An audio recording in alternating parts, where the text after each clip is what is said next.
Pak Anies, waktu Bapak adalah 4 menit dimulai dari sekarang. Assalamualaikum warahmatullahi wabarakatuh. Selamat malam dan salam sejahtera untuk semuanya. Bismillahirrahmanirrahim.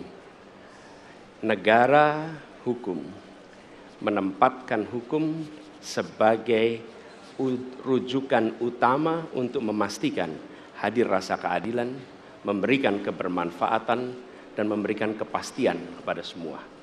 Ini harus dipegang teguh oleh pemegang kekuasaan, baik yang di puncak dan seluruh jajaran. Tapi apa yang terjadi? Banyak aturan ditekuk sesuai dengan kepentingan yang sedang memegang kekuasaan. Apakah ini akan diteruskan? Tidak. Ini harus diubah. Ini harus dikembalikan. Kemudian kita menyaksikan betapa pada hari-hari ini tatanan ketika kita menyelenggarakan pemerintahan sering tidak sesuai dengan prinsip-prinsip hukum yang kita pegang. Karena itulah kami melihat perubahan ini harus kita kembalikan. Negara ini adalah negara hukum, bukan negara kekuasaan. Dalam negara hukum, kekuasaan diatur oleh hukum. Dalam negara kekuasaan, hukum diatur oleh penguasa. Dan kita tidak menginginkan itu terjadi. Pada saat ini, kalau kita lihat hukum itu harusnya tegak begini. Inilah hukum. Dalam kenyataannya, dia bengkok. Dia tajam ke bawah, dia tumpul ke atas. Dan kondisi ini tidak boleh didiamkan, tidak boleh dibiarkan, dan harus berubah. Karena itu kita mendorong perubahan. Mengembalikan hukum menjadi tegak kepada semuanya.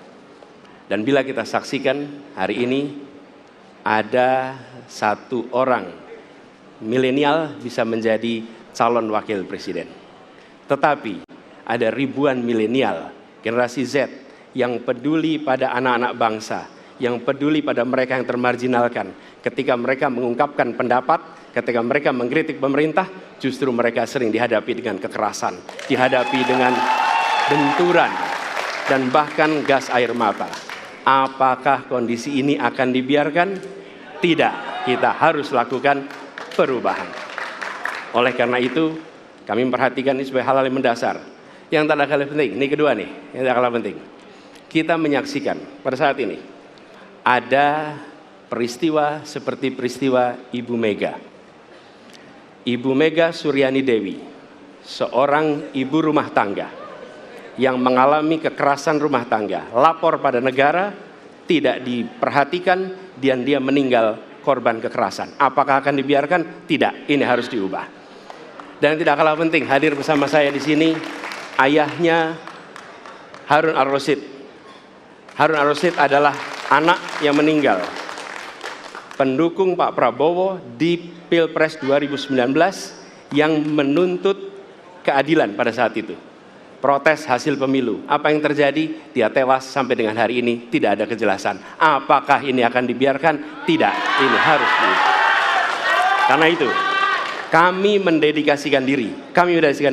Hadir untuk memberikan komitmen bahwa dari puncak sampai ke bawah, kami akan tegakkan hukum pada siapa saja. Kami kembalikan marwah kehidupan bernegara yang menempatkan hukum sebagai tempat yang paling tinggi.